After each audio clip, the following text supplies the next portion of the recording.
तो क्या हालचाल दोस्तों, अगर आप लोग ठीक ठाक हैं तो मेरी कहानी को सुनने के लिए आप एकदम परफेक्ट हैं। तो अगर आप चैनल पर नए हो तो चैनल को लाइक करना, सब्सक्राइब करना, कमेंट करना, क्योंकि अब लेके आ गए हैं एक ब्लॉकबस्टर कहानी जिसका पार्ट 6-7 है।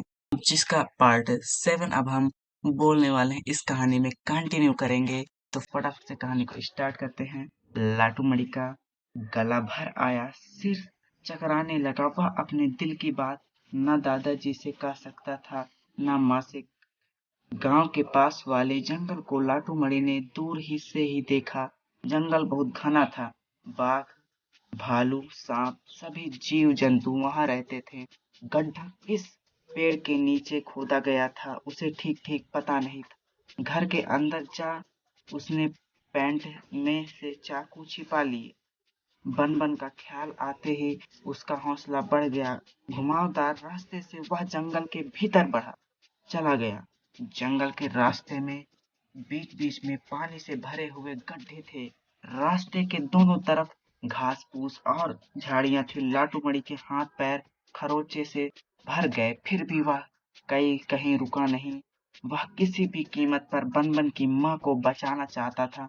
जंगल के इसी रास्ते से हाथी भी आते जाते थे, इसी कारण लोग इस रास्ते पर चलने से डरते थे। लाटू मणि को भी शाम ढलने पर घर से निकलने निकलने हुए डर लगता था, लेकिन आज पता नहीं कहां से इतनी हिम्मत आ गई थी। दिन दहाड़े गीदड़ हुआ हुआ कर रहे थे। बीच बीच में बनेले सुअर भी दिखे। उल्लू पंख फड़फड़ा रहे थे, चमगादड़ उड़ रहे थे। झिंगुरों की आवाज से लाटू मणि को जंगल डरावना लगने लगा।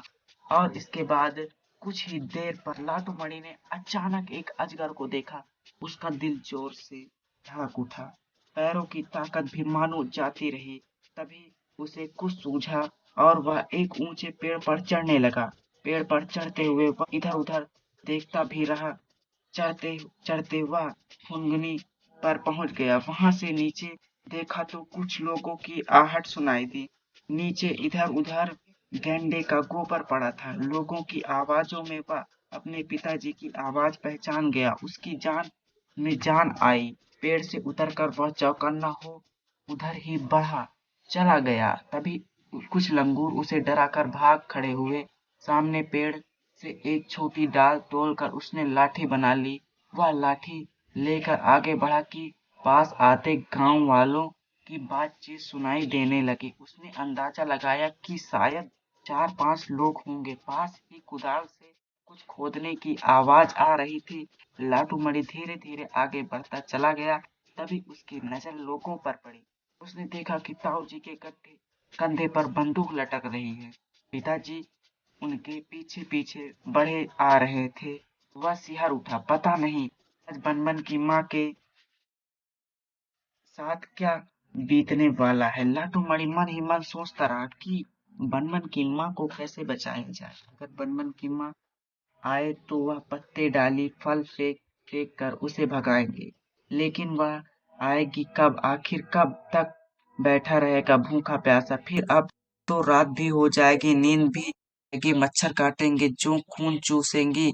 नहीं, उसे हर हाल में सूरज ढलने से पहले ही घर लौट जाना पड़ेगा। तभी उसे रेंजर चाचा की याद हो आई। वही शायद बनबन की माँ को बचा सकते हैं। फिर तो वह तनिक न ठहरा, तुरंत लौट पड़ा। इसके बाद पार्ट 8 आएगा, तो इसके बाद चैनल पर नए हो तो सब्सक्राइब करना। और हमारे और भी कहानियां इसी चैनल पर हैं, तो चैनल पर जाके उन कहानियों को भी देखना।